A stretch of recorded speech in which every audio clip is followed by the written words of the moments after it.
Moi, pour ma part, j'ai écouté mon copain le champion qui me disait qu'il a été élevé dans un foyer chrétien. Chez nous, il n'y avait pas de chrétiens. Mon père, dès qu'il voyait des chrétiens sur une place, mon père, il partait, on n'avait aucun contact avec les chrétiens. Et les années ont passé, puis on ne voulait pas de Dieu, on était bien comme on était. Et les années ont passé, je me suis marié. Et on est arrivé dans la région de Clermont-Ferrand, il y avait mon beau-père qui se faisait opérer à cette époque-là. Et sans être avec des contacts, ma femme elle a été baptisée du Saint-Esprit dans sa campagne. Et vous savez, j'étais pas méchant, j'ai jamais bu de ma vie, je me suis jamais fumé, j'ai jamais rien fait, mais j'étais fumé de la gloire de Dieu. Et ma femme, je reviens de travailler, elle me dit ça, elle dit j'ai reçu le Saint-Esprit, vous savez, j'étais pas méchant, mais pour ces choses-là, ça aurait peut-être pu faire du mal. Mais j'ai dit ce soir, tu vas prier. Je dis par contre, si tu pries pas, je te tue. Et ça a duré comme ça quelques jours. Et j'ai vu qu'elle avait reçu quelque chose, que ça aurait été difficile à y enlever. Je suis parti en mission. J'ai voulu voir ce que c'était.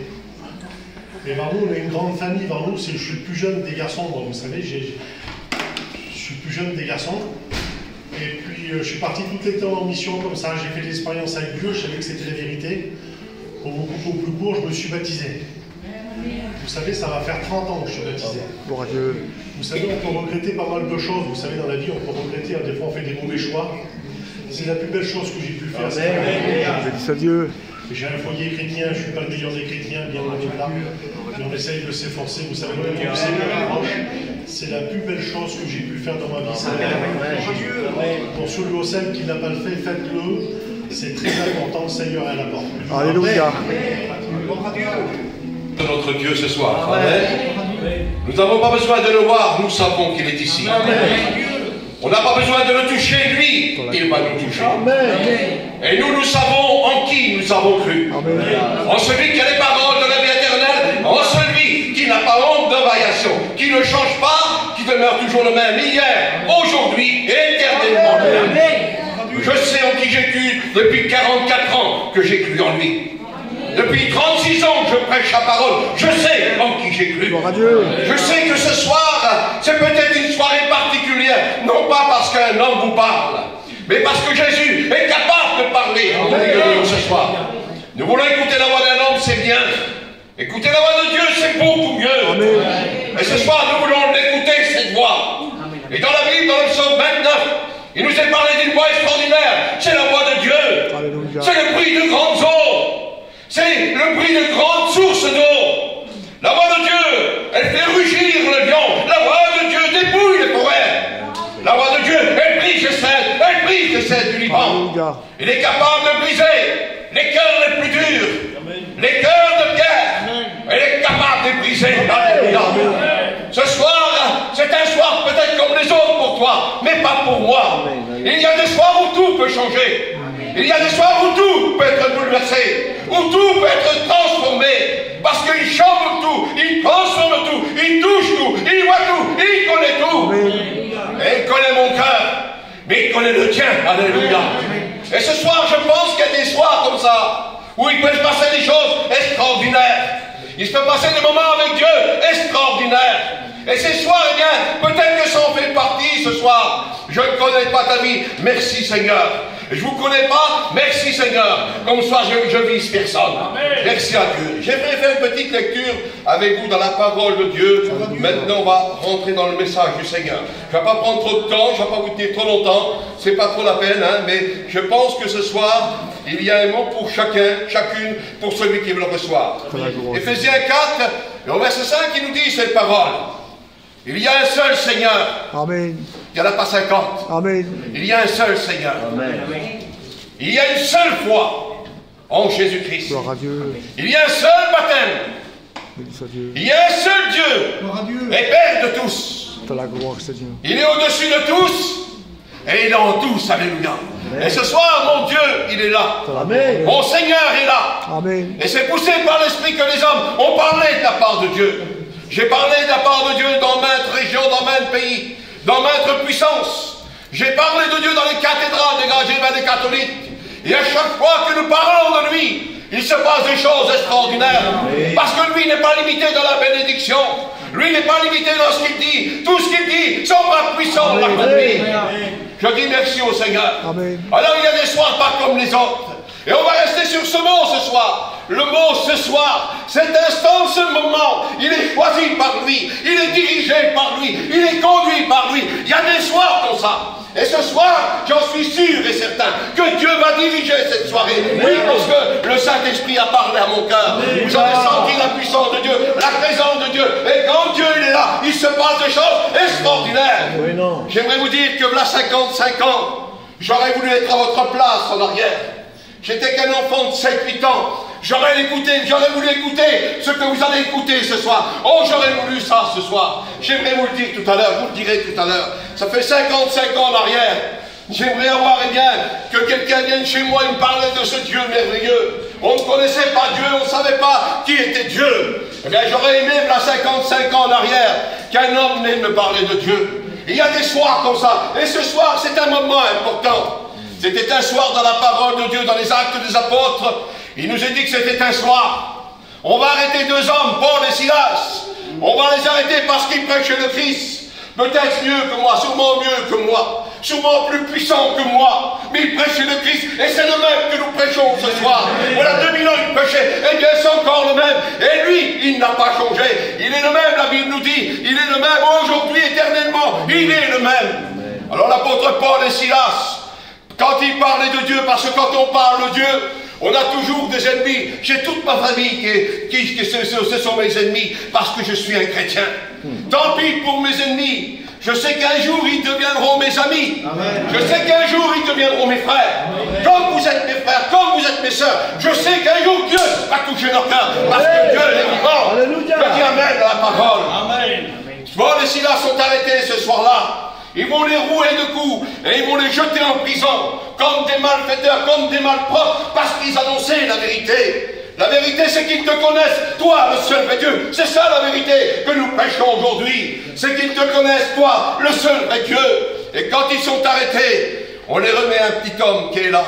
Il ne va pas se douter ce soir-là ce qui va y arriver. Il ne va pas s'attendre à ce qui va y arriver. C'était un petit joaillier, un concierge de prison. Hein, les matons, les garçons nous ont fait un petit peu de stildo là, ils savent ce que je veux dire, les matons. C'était un maton, c'était le chef des matons. Alors on va remettre Paul et Silas. On avait de la haine contre les matons, hein, les frères. On les aimait pas trop, les matons. Celui qui a connu les matons, eh bien on les aimait pas trop, hein, parce qu'ils faisaient la volonté du directeur. Eh bien ce soir-là, on met l'apôtre Paul et Silas entre les mains d'un petit joaillier, un concierge de la prison.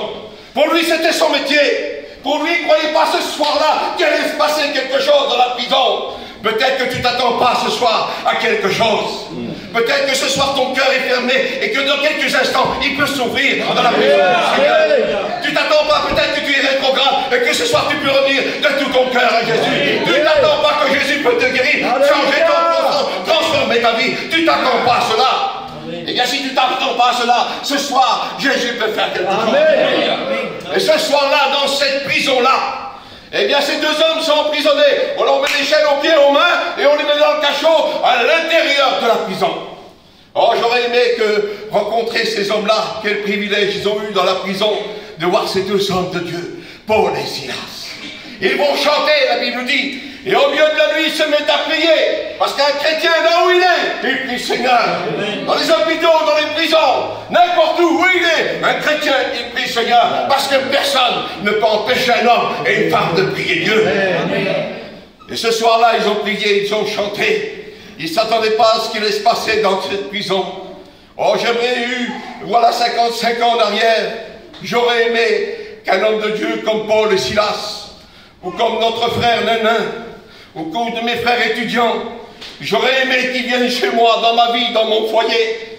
Parce que chez nous, on ne connaissait pas Dieu. Paul et Silas étaient en prison. J'ai été en prison, mais pas la même prison. J'ai grandi comme ça, dans une misère terrible. Parce qu'on n'avait pas le droit de parler de Dieu. Oh, j'aurais aimé que, là, 55 ans en arrière, quand j'avais 8 ans, j'aurais aimé qu'un pasteur vienne chez nous. J'aurais aimé qu'un chrétien vienne chez nous. J'aurais aimé qu'une chrétienne vienne chez nous. Et qu'elle aurait pu parler à mon papa. Qu'elle aurait pu parler à ma maman. Parce que c'était un foyer terrible, un foyer de misère, un foyer de péché. Mon père était un homme de guerre. C'était un légionnaire. Un homme qui a combattu sur tous les effets de la terre. Un homme qui a fait les colonies, l'Algérie, le débarquement, tout ce que vous voulez. Un homme de guerre. Mais malheureusement, quand il est rentré chez nous, On était 9 frères et sœurs. Quand il est rentré chez nous, j'aurais aimé qu'apôtre Paul soit là. J'aurais aimé qu'un prédicateur soit là. J'aurais aimé être à votre place ce soir, ce que vous écoutez. J'aurais aimé écouter ça ce soir. J'aurais aimé que quelqu'un vienne chez moi et qui me parle de cet amour merveilleux, l'amour de Jésus. Et quand ça fait 55 ans en arrière, personne ne pensait à nous. Mais je sais que derrière tout ça, il y avait la volonté de Dieu. Dieu avait prévu toutes choses. Et mon père, c'était un homme très méchant. Un homme de bagarre, un homme de violence. Il a marré plusieurs fois. Ça ne le dérangeait pas de tuer un homme. Ça ne le dérangeait pas de le prendre, le jeter par-dessus le pont de la rivière. Et puis il nous avait appris comme ça, nous. C'était comme ça. Il fallait savoir se battre, savoir se défendre. Et puis savoir boxer, savoir jouer du couteau, savoir conduire. À 13 ans, je conduisais sa voiture, nuit et jour. Et si je ne conduisais pas, eh bien il me tapait, et il me tapait, et il me tapait encore. Il fallait être des hommes. Alors, pas besoin de religion. Pas besoin de Dieu. Pas besoin de secte, de témoins de Jéhovah, pas besoin de penseurs. Ils croyaient que c'était ça la vie, la force, la violence, la ruse, le péché, la fraude, l'ivrognerie. Ils croyaient que c'était ça. J'ai grandi tout petit comme ça, dans une misère terrible. J'aurais aimé écouter ce que vous écoutez ce soir. Oh, j'aurais aimé, Seigneur. Peut-être que mon papa aurait changé, ma maman aurait changé. Pour toi ce soir, pourquoi ne changerais-tu pas? Parce que ce que tu écoutes, il y a des centaines de personnes qui voudraient l'écouter, des milliers de personnes qui voudraient l'écouter et qui ne peuvent pas l'écouter à cause de des religions, des sectes et tout ce que vous voulez. Et puis j'ai grandi comme cela. Comme l'apôtre Paul était en prison, j'ai grandi dans cette prison. C'était une prison physique, une prison bien matérielle, j'aimerais vous dire. C'était dans mon foyer, dans ma vie. Et j'ai grandi comme cela. Vous savez, on a souffert terriblement. Pas de Dieu, sans Dieu, on souffre terriblement. Sans Dieu, on est perdu. Sans Dieu, on est vagabond, errant, pas but, pas d'espérance. Et j'ai grandi comme cela. J'ai couché pendant 17 ans de ma vie dehors. Dans le froid, il faisait moins 30 chez nous là-bas. Dans le centre, il faisait moins 30. Et on couchait dans les forêts. On couchait dans les caves, dans les greniers, on se cachait comme des bêtes féroces. On voulait que personne nous voie, personne nous rencontre. Alors on partait la nuit, on rentrait la nuit.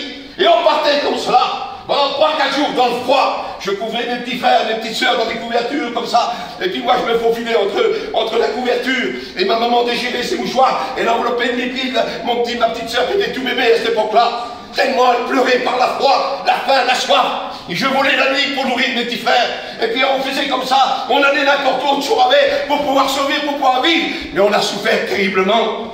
Le froid venait nous manger. Il venait nous ronger, il venait nous endormir, parce que personne n'était venu chez nous apporter cette belle parole de Dieu. 55 ans, j'aurais voulu que quelqu'un vienne chez nous. C'est pour ça qu'aujourd'hui, où je peux aller, j'irai. Où je pourrais pêcher, je pêcherai. Parce que ça vaut le coup d'apporter la bonne nouvelle. Il faut que notre peuple soit sauvé. Et trop grave, il faut que tu reviennes à Dieu. Oh, toi qui n'es pas sauvé, il faut que tu sois sauvé. C'est ta soirée, c'est des soirs comme ça que Jésus a choisi. Et c'est ton soir à toi. On a grandi comme cela. Ma petite maman, qui se mettait au pied de la rivière. Ah oui, c'est comme ça. Elle remplissait le biberon d'eau pour ma petite soeur qui pleurait la faim. Pendant 3 jours comme ça dehors. Et le soir, il nous cherchait. Et le soir, il nous tuait. Mes sœurs, écoutez. Écoutez, parce qu'il m'adresse à vous, maman, là. Ma petite maman, à moi, elle n'était pas la meilleure de la terre, Seigneur. Elle n'était pas grande, elle nous prenait dans ses bras. Et avec nos 9 frères et sœurs, on l'entourait parfois. On lui disait, maman, peu importe où c'est qu'on est, tu restes notre maman. Tu es notre maman. Gloire à Dieu. J'aurais voulu écouter ce que vous écoutez ce soir, là, 55 ans en arrière. Peut-être que mon père aurait été touché. Peut-être que ça l'aurait changé chez moi.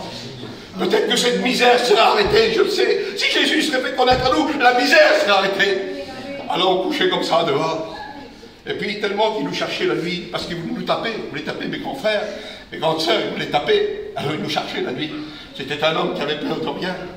Il allait n'importe où. Il avait calé, il se battait à coups de couteau. 7-8 calés sur lui à coups de couteau. Il prenait une canadienne de l'armée qu'il avait et il se battait à coups de couteau. Ça ne le dérangeait pas. Il rentrait, il était plein de sang. Et puis c'était comme ça. Puis nous, il fallait qu'on s'en bat. Il fallait qu'on sauve.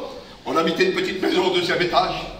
Il avait pris ma maman, il l'a acheté plusieurs fois par la fenêtre. Il y avait cassé ses bras. Ses poignets, il tenait avec des broches en argent. Il n'avait plus une dent sur sa petite bouche parce qu'il avait tout cassé. Elle les arcades sourcils, elle ouvert des mains de fois. Elle ne l'était qu'elle ne voyait plus clair parce que tellement il était méchant. Parfois, je me mettrais entre ma maman et mon papa, puis tellement il a tapé le sang de ma maman, il ruisselait comme ça sur moi. Et jamais il est parti, il est encore là, il reste là. Ça ne veut pas s'en aller, je dis, maman, ça t'en va pas. C'est comme ça, mais j'avais voulu, là, 55 ans en arrière, que quelqu'un vienne me parler de ces amours de Dieu. Et on a grandi comme cela, puis un jour, alors, il fallait se cacher. Alors, on dormait dans un petit cimetière de la commune qu'on avait là-bas. On dormait dans le cimetière. Et un enfant de 7 ans, quoi qu'il ait la force, jamais il oublie ça. Il se rappelle toute sa vie. J'ai 64 ans aujourd'hui. Aujourd'hui encore, parfois, la nuit, je me réveille, je fais des sursauts. Parce que je pense où on était, je pense à ce qu'on a vécu. Et puis tout d'un coup, la paix de Dieu revient sur moi.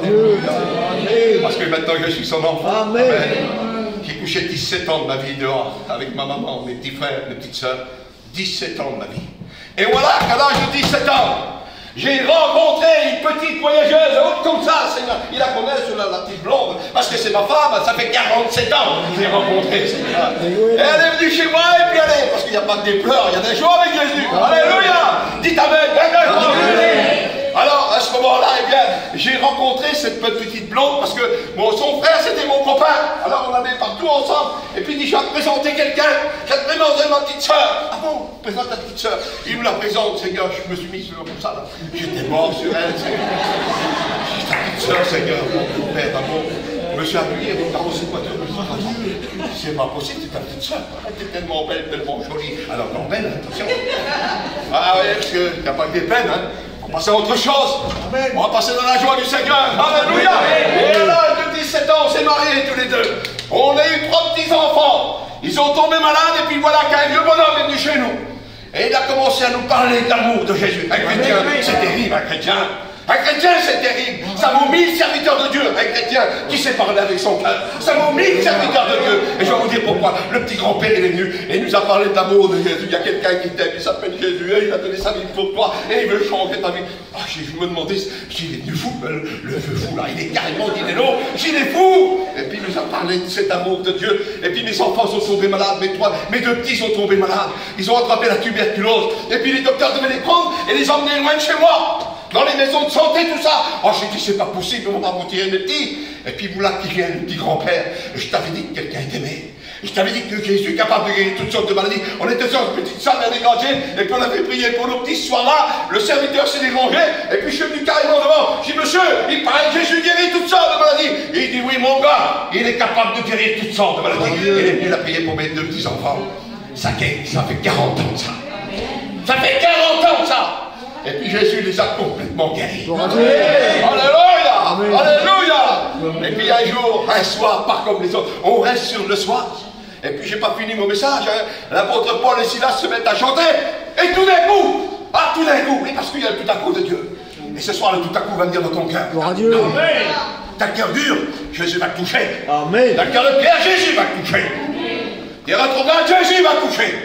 T'as besoin de sauver, Jésus va toucher. Le tout à coup de Dieu, l'instant de Dieu, l'instant du Seigneur. Et c'est ce soir le moment de Dieu. Non pas parce que c'est moi, mais c'est pas important, ne regardez pas l'homme, mais écoutez ce qu'il est dit ce soir. C'est la parole qui est importante.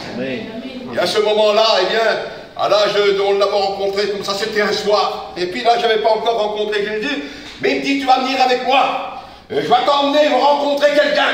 J'ai dit, ah bon? Tu vas venir avec moi en ordre, pour les anciens qui connaissent, en ordre. La mission vie et lumière, en ordre. Il dit, tu vas venir avec moi. Et tous tes beaux-frères vont venir avec moi. C'était des ferrailleurs, colosses comme ça. Quand les voitures, il a renversé. Colosses, vous allez venir avec moi. Je vais vous faire connaître quelque chose. Mes beaux-frères le prenaient. Paf, il le tapait. Il s'en allait, vieux bonhomme. Le lendemain, il revenait. Je vais vous emmener avec moi. Ils l'ont fait rentrer à l'hôpital par les coups. Il revenait toujours. Jésus vous aime. Et il revenait. Et il revenait. Et il revenait encore. Et un soir, comme ce soir, il a dit, vous allez venir avec moi. Je veux vous emmener avec moi rencontrer quelqu'un. Jamais vous avez rencontré une personnalité comme ça. Jamais de votre vie vous rencontrez une personnalité comme ça. Alors, on a été avec lui. On a monté dans un J7 à cette époque-là. On était 10, 14, 15, je ne sais pas combien, on était là-dedans. On monte tous dans le J7. Allez, on va rencontrer l'homme qui nous a dit, le vieux bourreau. Allez, on y va. On va en or. Et on arrive en or. Le chapiteau était monté. C'était un soir. Comme le soir pour le petit geôlier, ce qui va y arriver, on va le voir dans quelques instants. C'était un soir. Alors on arrive en or là-bas, on descend du camion, malheureux. Le chapiteau était plein de gens. Les femmes avaient des foulards. Maman, personne. Je toquais même, on était, c'est pas possible, qu'est-ce qui se passe là? Et les gens chantaient, les gens priaient. Et puis derrière le pupitre, il y avait le pasteur, il chantait de tout son cœur. C'était le vieux Rumbal, l'évangéliste, le vieux Rumbal. Je me rappellerai le restant de ma vie. Et tout d'un coup, j'ai fait un coup de coude au vieux, mais je dis, où est-ce qu'il est celui qu'on ne bouge pas? Il va venir. Puis on l'attend, tout ce monde-là l'attend. Je dis, ça doit être quelqu'un d'important. Moi, je m'attendais à voir un homme extraordinaire, cravate, chapeau, tout ce que vous voulez. Un homme qu'on se lève quand on le voit arriver. Moi, je m'attendais à ça. C'est pas comme ça que ça s'est passé. Pas du tout. Hein. Et puis, la réunion se fait. Le prédicateur prêche. Oh, Seigneur. Je le regardais prêcher de tout son cœur. Oh, puis il prêchait avec une force, avec une autorité extraordinaire. Qu'est-ce que j'ai fait? J'ai écouté comme ça. Ah, tu vois, moi, il parle bien, celui-là. Hein. Et puis, mon beau-frère, je vous dis coucou de mes beaux-frères. Et l'autre, il foutait là-bas. Et l'autre là-bas. Ah ben, oui, il parle bien, ce monsieur-là. Et puis, tout d'un coup, il dit maintenant. Vous allez le rencontrer. Quelle foi. Vous vous rendez compte, quelle foi, Seigneur. On était des vauriens, des galvaudeux. On était des voleurs, des trompeurs, tout ce que vous voulez. On ne valait pas un centime, on ne valait pas un franc à cette époque-là. À la moitié d'un euro, on ne valait pas à cette époque-là. On ne valait rien du tout. On était des galvaudeux, des bagarreurs, des fumeurs, des buveurs, tout ce que vous voulez. Excusez-moi le respect, je vous parle. On a fait les 400 coups. On vidait des balles, on se battait comme des chiffonniers, comme des chiens. Et puis c'était comme ça. Et puis nous, on croyait être des hommes. Et puis ce soir-là, il dit maintenant, vous allez courber votre tête. Vous allez faire comme moi. Vous allez courber votre tête. Et on l'a fait ce soir-là, Seigneur, mon Dieu. On a courbé notre tête, ça fait 43 ans que j'ai courbé ma tête. J'ai courbé ma tête et mes beaux frères ont courbé la tête. Et puis il dit maintenant, fais-toi connaître à eux, Seigneur. Quand il a eu dit ça, fais-toi connaître à eux. On n'a rien vu, Seigneur. Mais dans nos cœurs, ça a fait un boum comme cela. Seigneur, mon cœur était touché. Qu'est-ce qu'il dit là, lui? Mon cœur était touché, je me suis plié en deux. Les autres beaux frères pliés en deux. On ne savait pas ce qui se passait. On avait rencontré Jésus. On avait rencontré le Sauveur. La Bible dit les hommes, le docteur venu de Dieu. On l'a rencontré ce soir-là. Il dit, je vous l'ai dit, que je vais vous faire connaître quelqu'un que vous n'avez pas connu. Et depuis ce jour-là, nous sommes venus des chrétiens aujourd'hui à cause de ce vieux grand-père. Il y a 2 églises, il y a 200 membres dans une église et il y en a 150 dans l'autre à cause de ce témoignage de cet homme. Et on a servi Dieu et on le sert encore. C'était un soir comme ce soir. Jésus avait touché notre vie. Jésus avait touché notre existence. Et la Bible nous dit que dans la prison à ce moment-là, le tout à coup de Dieu vient. Les fondements de la prison vont trembler. Les murs vont trembler, les fondements, les fondations vont trembler. Parce que quand il y a Jésus quelque part, les cœurs, ils tremblent. Ils ont peur, ils ont crainte. Moi, j'ai la crainte de Dieu.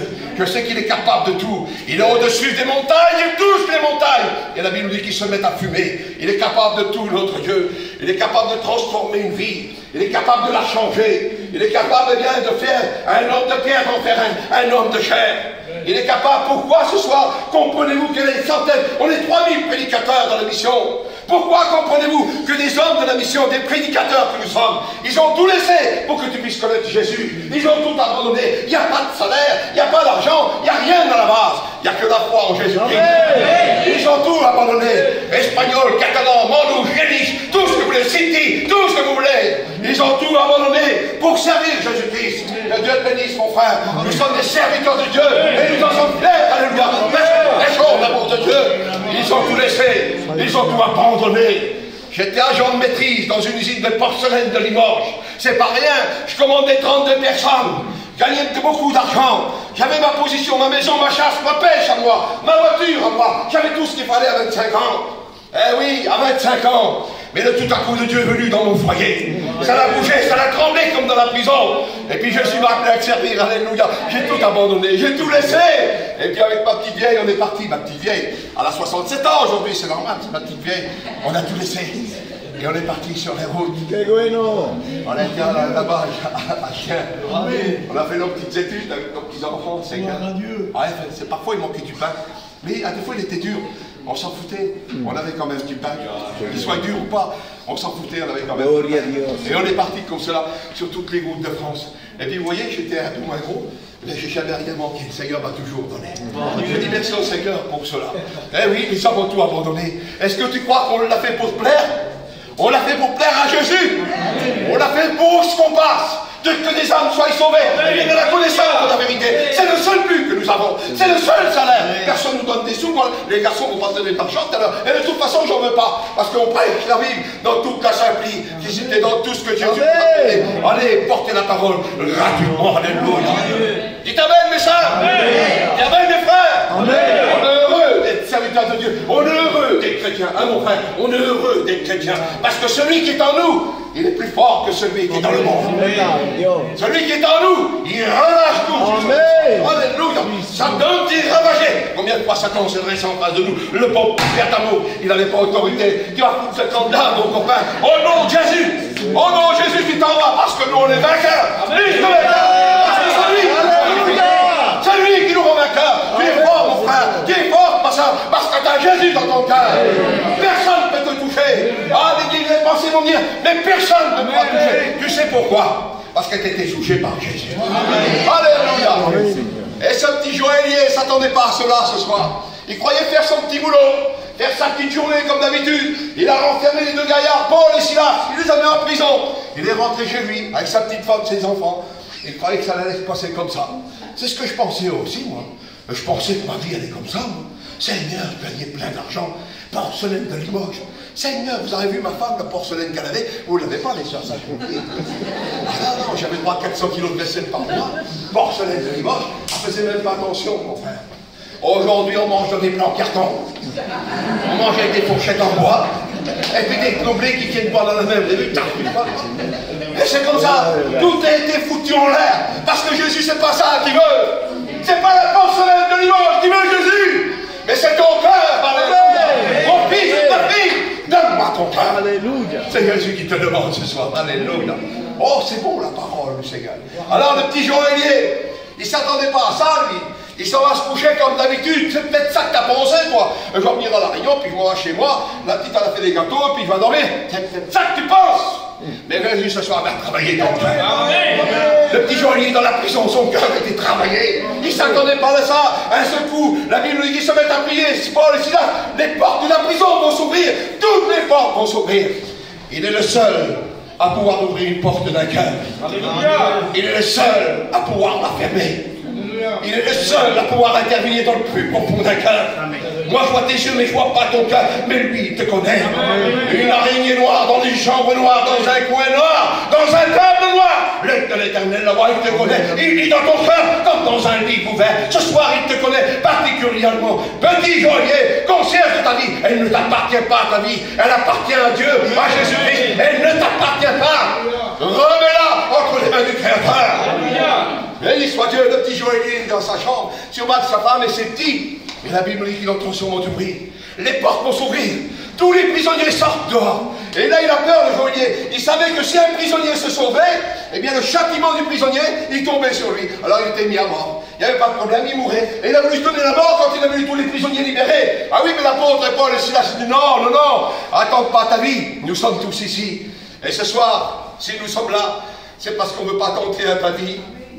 Mais on veut que ta vie soit sauvée. Amen. On veut que tu aies l'espérance de la vie éternelle. On veut que tu viennes avec nous. Parce que nous savons que quoi qu'il arrive, si ce soir, demain, je partirai de la terre, je sais où j'irai. J'irai retrouver mes petites sœurs. J'irai retrouver ma maman. J'irai retrouver tous ceux qui nous ont précédés, tous ceux qu'on a aimés. Tous ceux qui ont marqué notre vie par la grâce et par la foi en Jésus-Christ. Ils sont nombreux, ils sont des centaines. Eh bien, un jour, nous les retrouverons. Nous serons là-haut pour l'éternité. Mon ami rétrograde, reviens à Jésus parce qu'on veut que tu sois avec nous. Mon ami perdu, sois sauvé parce qu'on veut que tu viennes avec nous. C'est ça notre salaire. C'est ça pourquoi nous prêchons. Pour que tu sois sauvé. Le petit joaillier ne s'attendait pas ce soir-là. Il va aller très vite. Il ne s'attendait pas à ce qui allait se passer. Il les voit tous libérés. Il veut se donner la mort. Ne te fais rien. Mais qu'est-ce qu'il faut faire maintenant pour sortir de cette situation? La seule remède pour sortir de ta situation, je ne sais pas ta vie, je ne connais pas ta vie, mais quoi que tu as fait, quoi que tu fasses, comment faire pour se sortir de la situation? Le seul remède, il s'appelle Jésus. C'est lui qui te sort de ta situation. Tu fumes, tu bois, tu dors, peu importe, tu es méchant. Jésus te sort de ta situation et ce soir, il veut le faire. Amen. Chrétienne, amen. Amen. Chrétien, amen. Amen. Il veut le faire ce soir. Il veut te sortir de ta situation. Amen. J'étais orgueilleux, moi, Seigneur. J'étais inventar. Et puis j'étais un bon boxeur. Boxer dur. Mon père m'avait appris, croyez-moi, que je savais comment faire pour me mettre en face d'un homme. Il n'y avait pas peur du tout. Hein, mais c'est pas ça que Jésus a voulu. Un jour, quand il m'a parlé, j'ai tombé à genoux. Là, le boxeur, le galvaudeux, le brigand. Aïe, mon Seigneur. Et ce soir, c'est ce qu'il veut faire. Il veut qu'on soit à genoux devant lui pour le louer et l'adorer. Que faut-il faire pour se sortir de cette situation? Crois au Seigneur Jésus, tu seras sauvé toi et toute ta famille. Amen, alléluia. Parce que notre famille, on veut s'en occuper. Hein. Moi, j'ai des enfants, il y en a un qui va servir Dieu. J'ai mes petits-enfants, alors moi, je veux m'en occuper. Hein. Et je veux qu'ils soient sauvés. Amen. Alors, je veux que les prédicateurs viennent chez moi. Il ne faut pas attendre 55 ans. Je veux qu'ils viennent maintenant. Amen. Les jours, dans les semaines, ils vont dire, je veux que ma famille soit sauvée. Amen. Moi, je veux, c'est mon désir. Est-ce que c'est le désir pour vous ce soir? Alors que Dieu obéisse. Vous compris, Seigneur, quelques instants. J'avais beaucoup de choses à dire, mais je pense que vous avez compris ce soir. Amen. Excusez-moi mes frères et sœurs, je parle comme j'ai reçu. J'ai reçu comme ça depuis 36 ans. Et puis je ne changerai pas, je resterai ce que je suis. Un prédicateur qui veut que les âmes soient sauvées et viennent à la connaissance de la vérité. Ta parole est annoncée, Seigneur. Peut-être mal dite, mal exprimée, Seigneur, je ne sais pas, Seigneur. Mais moi, je fais tout pour ta gloire. Parce que, Seigneur, mon désir à moi, c'est de voir tes âmes sauvées. Mon désir, c'est de voir des rétroits revenir, Seigneur. C'est mon désir, c'est de voir les malades guéris, Seigneur. C'est mon désir, Seigneur. Nous voulons que ton famille, nos enfants t'appartiennent. Nous voulons qu'ils se tournent vers toi, Seigneur. Parce que nous voulons qu'ils soient sauvés. Amis, ce soir qui n'appartient pas encore à Jésus, veux-tu être sauvé? Petit joaillier, Jésus parle à ton cœur ce soir. Voudrais-tu être sauvé? Vous dire, Seigneur aussi, viens chez moi. Je pardonne 55.